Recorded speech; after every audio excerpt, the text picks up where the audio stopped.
Hello, my name is Akua Deval, and for my project, I will be doing the Grimke Sisters.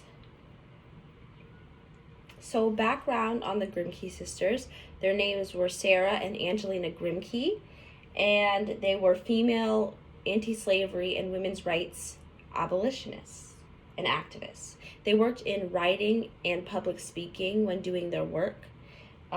They were one of the few white women to intertwine their anti-slavery activism with women's rights activism, which was very groundbreaking and very rare because most white women at the time really only focused on women's suffrage, specifically only for white women's suffrage. So they were both raised in the same slave-owning family in South Carolina. But then Sarah Grimke became involved in anti-slavery work after she met Quakers in Pennsylvania, which they shared their liberal views with her. And then Angelina became inspired by Sarah since they were already so close. So Angelina ended up joining Sarah and the Quaker community in Pennsylvania. So my first source is the longer one, and that's by Sarah Grimke, which is an epistle to the clergy of the South. So Sarah Grimke argues that slavery was conflicting with Christianity in an attempt to persuade the Southern clergy to start opposing slavery. So she refutes the argument that slavery is justified in the Bible, and she does this through use of figurative language and analyzing biblical quotes that she views as anti-slavery. So in the beginning, one of the first words that she states is, "To my dear native land, to the beloved relatives who are still breathing her tainted air, to the ministers of Christ, for some of whom I have received the emblems of a Savior's love, my heart turns with feelings of intense solitude. Even with such feelings, may I presume to say, as brought with gushing tears of compassion for the Redeemer of the world, when he wept over the city which he loved." So she utilizes an anaphora with the repeated use of to when acknowledging her different types of audience members that she's addressing. So she does this in order to emphasize her message and how intense she feels.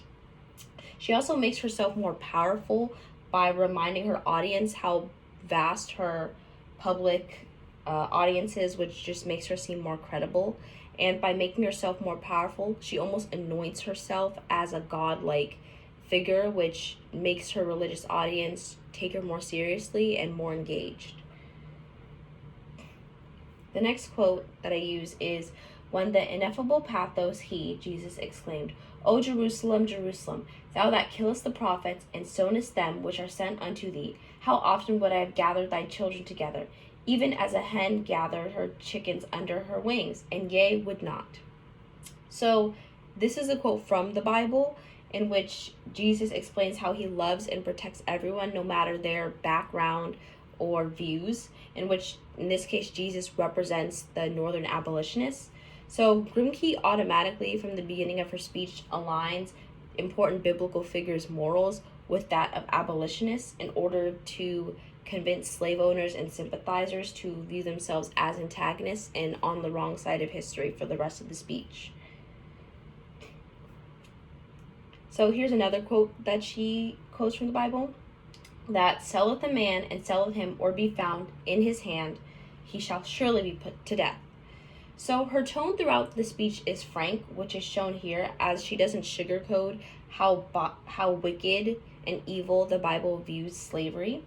So the quote basically states that a man harming another innocent man can result in the man perpetrating the harm having the utmost punishment, in this case death, which mirrors slave master and an innocent enslaved black person.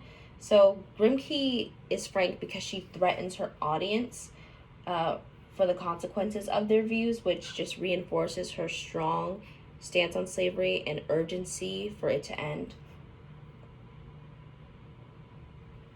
So here she acknowledges counterclaims against her when she states, again, "It is often peremptorily asserted that Africans are a divinely condemned and prescribed race. If they are, has God constituted that slaveholders the ministers of his vengeance?" this question can only be answered in the negative, and until it can be otherwise answered, it is vain to appeal to the curse on Canaan or to the Hebrew servitude in support of American slavery. So here she refutes the argument that the Bible is pro-slavery. Grimke calls out the juxtaposition of the common pro-slavery argument that God supports Black people's enslavement by comparing Black people's enslavement to the enslavement of the Canaan and Hebrew enslavement that's in the Bible. And basically she's stating that if God condemned Canaan and Hebrew enslavement, why would he turn around and suddenly just willingly not just support but like encourage Black people's enslavement? So here she strikes down any sort of doubt that might arise from members of her audience when sharing her sentiments in her speech.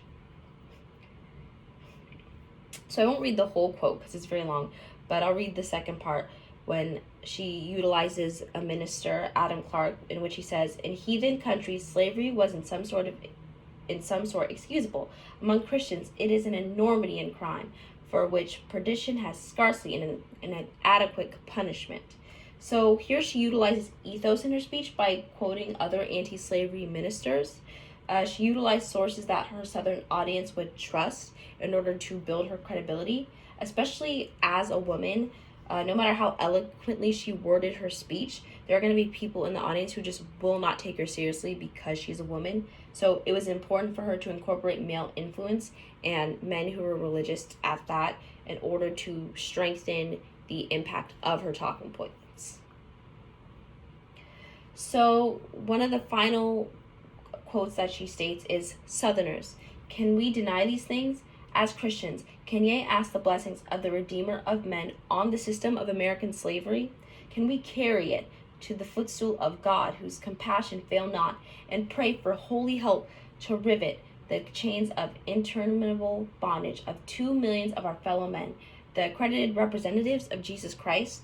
So a recurring theme throughout her speech, and especially here, is her heavy use of rhetorical questions. She ends the speech with repetition of rhetorical questions to give her Southern audience a chance to really pause and reflect on what she said.